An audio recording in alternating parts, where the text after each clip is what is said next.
hello friend जय जगन्नाथ आपण मैंने देखिपार्टी ओडिया ब्लॉग मु प्रताप कुमार चलतु आज आप बहुत इंपोर्टेंट वीडियो देखेबी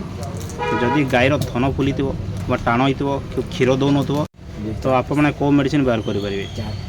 आपण मैंने देखिपार्टी आप प्रिय ओडिया चैनल आज बहुत इंपोर्टेंट वीडियो खास आपण जदि गायर थनटा फुली जाइए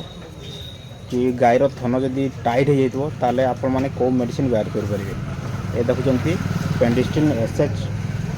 ऑइंटमेंट या आपण मैंने क्षीर भर्ती करेंगे जदि क्षीर बाहर नाले आपण मैंने क्षीर भर्ती करेंगे ये देखुं ममीफ्लाम ऑइंटमेंट या आपण मैंने क्षीर जो जो थनटी आपंकर टाण हो कि फुलिकी थो आपण मैंने या मालिश करेंगे पूरा क्लियर हो सहित मुझे आउ गोटे देखा मामिडियम पाउडर ए पाउडर आपण मैंने 4टी पीस अच्छी 50 ग्राम 4 पीस अच्छी आपड़ या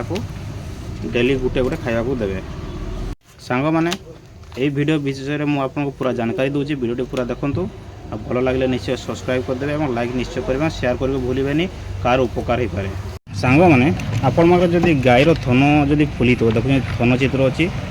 मामीफ्लाम क्रीम की बाहर करेंगे आयुर्वेदिक मेडिसिन अच्छी वेटनारी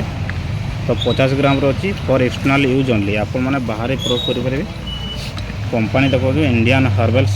कंपनी अच्छी दाम केते अच्छी दाम 100 टका अच्छी एक्सपायरी लंग अच्छी आप देखिए एक्सपायरी लंग अच्छी तो जदि थन फुली थो कि टाण हो क्षीर दौन ताल आप क्रीम को मालिश करेंगे थन मालिश करेंगे सकाल सन्ध्या 2 टाइम मालिश करेंगे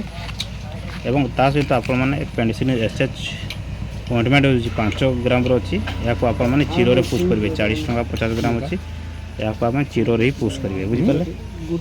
ता सहित आप मामिडियम पाउडर को कहींपर मामिडियम वेटनारी इंटास कंपनी मामिडियम पाउडर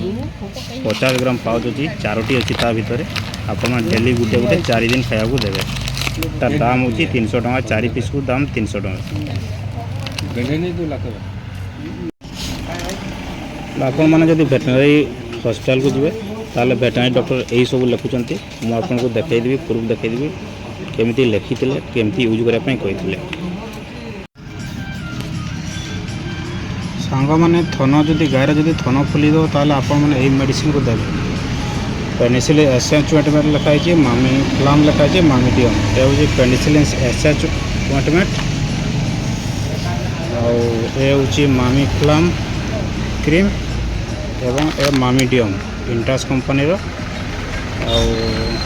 हूँ इंडियन हर्ब कंपनी मामीफ्लाम क्रीम मामिडियम क्रीम ये मामिडियम पाउडर यही पाउडर को आपन देखें चलो तो मुझे बतेबी केमती देवे पूरा डिटेल्स में आपको बतेबी गायर जो थन फुलुव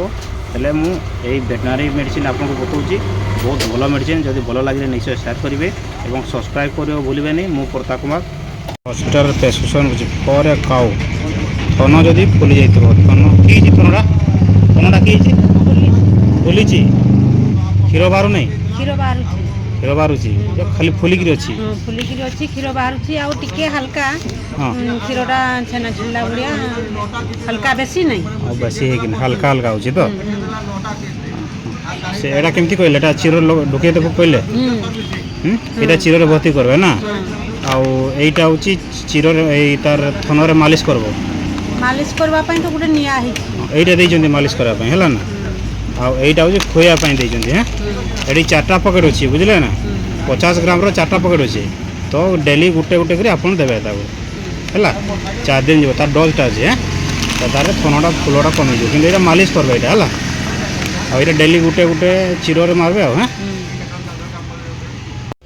सांग माने थन फुला जो मु वीडियो बनेली आपन केमती लागला निश्चय कमेंट बताइबे आपन यूज करि पारिबे मामीफ्लाम ऑइंटमेंट मामिडियम पाउडर एवं पेंडिसिलिन ऑइंटमेंट केमती बतैली आपन पूरा ध्यान देकरी आपन यूज करेंगे बहुत भल मेडिसिन हेलो फ्रेंड मु प्रताप कुमार वीडियो आपन केमती लागला